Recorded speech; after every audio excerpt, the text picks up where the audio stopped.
Bonjour à tous, je m'appelle Manon et je viens vous présenter le premier épisode de la série Let's Get Cultural. Alors, qu'est-ce que c'est que cette série ? Eh bien, elle va vous parler de culture au sens large, et plus précisément, comme aujourd'hui, de la galaxie et de l'histoire de la conquête spatiale. Je sais pas toi, mais moi, quand on me parle de l'espace et de la galaxie, je pense tout de suite à Star Wars, ou plutôt la guerre des étoiles en français. Tu connais peut-être, c'est une série saga composée de 9 films de science-fiction. Le premier est sorti en 1977.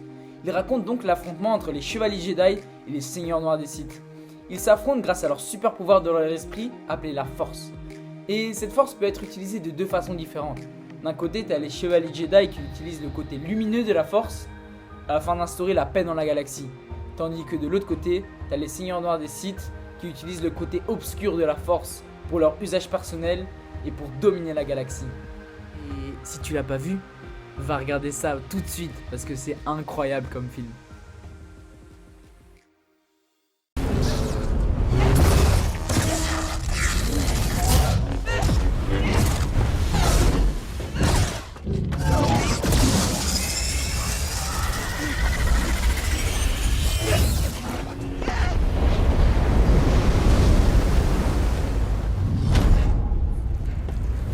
Lors de la sortie du tout premier film Star Wars au cinéma en 1977, près de 6 millions de personnes se sont déplacées pour le voir. C'est très impressionnant pour l'époque. La plupart d'entre eux étaient passionnés par l'aventure Star Wars, avec ses rebondissements et ses combats au sabre laser. Mais il y avait aussi nombre de spectateurs qui se déplaçaient pour voir le film, car ils étaient passionnés par la conquête spatiale. Alors selon toi, pourquoi cette passion ? Je vais te donner 3 solutions et tu peux essayer de deviner lesquelles ou laquelle sont les bonnes. Première solution. À cette période, nombre de personnes imaginent l'existence d'une vie extraterrestre. Pour eux, la conquête spatiale est peut-être un moyen de trouver d'autres formes de vie dans l'espace. Deuxième solution. À une certaine période, la Russie et les États-Unis se sont voués une espèce de course pour être les premiers à envoyer un homme dans l'espace et à conquérir l'espace. Les médias en ont énormément parlé et c'est pour cela que les gens se sont intéressés au sujet. Dernière solution, 8 ans auparavant, le premier homme marchait sur la Lune et c'était Neil Armstrong. Alors, tu as trouvé ? Eh bien, en réalité, ces 3 réponses sont bonnes, même si celle sur les extraterrestres n'est pas la principale. Est-ce que tu souhaites qu'on t'explique pourquoi ? Eh bien, c'est parti. Merci Manon, mais que doit-on savoir de la conquête spatiale ? Alors, le vrai début de la conquête spatiale se passe en 1947, lors de la guerre froide. À cette période, le monde est divisé en 2 clans. D'un côté, t'as les États-Unis et ses alliés à l'ouest, et de l'autre, t'as l'URSS, ou plutôt ce que c'est la Russie aujourd'hui, et ses alliés à l'est. Mais il n'y a jamais eu vraiment de coalition directe, c'est pour ça que c'est appelé la guerre froide. Il n'y avait pas vraiment de soldats qui se tiraient dessus. C'était plutôt une guerre d'idées et de pensées. Et c'était à peu près un concours de voir qui allait envoyer le premier homme sur la Lune. Et ça, c'est le vrai début de la conquête spatiale. Il y a 3 événements principaux de cette conquête spatiale. Tout premièrement, c'est en 1957. C'est quand l'URSS envoie le premier satellite dans l'espace. Puis, 4 ans plus tard, en 1961, ils envoient le premier homme dans l'espace avec l'expédition Sputnik 1. Et c'est également l'URSS. Donc à première vue, l'URSS est très bien partie dans cette course vers la Lune. Cependant, en 1969, contre toute attente, c'est les États-Unis qui envoient le premier homme sur la Lune avec l'expédition appelée Apollo 11. Cet homme-là s'appelle Neil Armstrong.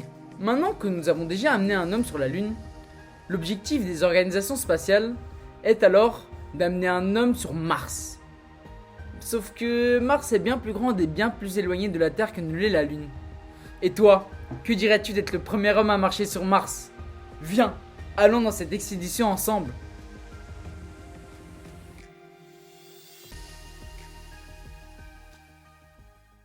Notre expédition spatiale commence au Val-de-Caux. Tu viens d'être recruté par la NASA pour être le prochain homme ou la prochaine femme à partir dans l'espace. Pour te convaincre, la NASA te montre des images de la Terre depuis l'espace. N'est-ce pas magnifique ?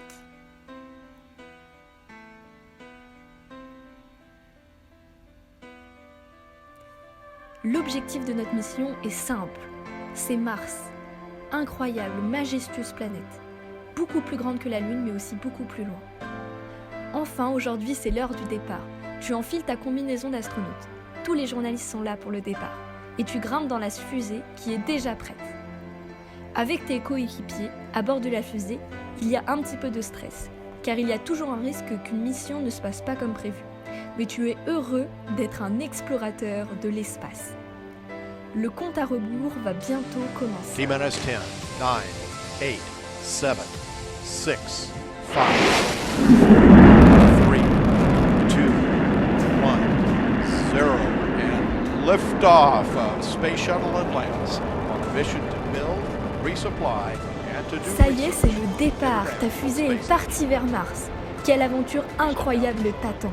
Tu files à toute vitesse et tu traverses l'atmosphère. Tu vois la Terre depuis l'espace et tu peux même faire quelques expéditions en dehors de ton vaisseau.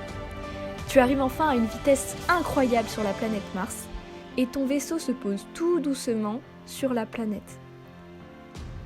Waouh! C'est enfin les paysages majestueux de la planète Mars et tu peux partir à leur découverte. Tu peux marcher, gravir les montagnes.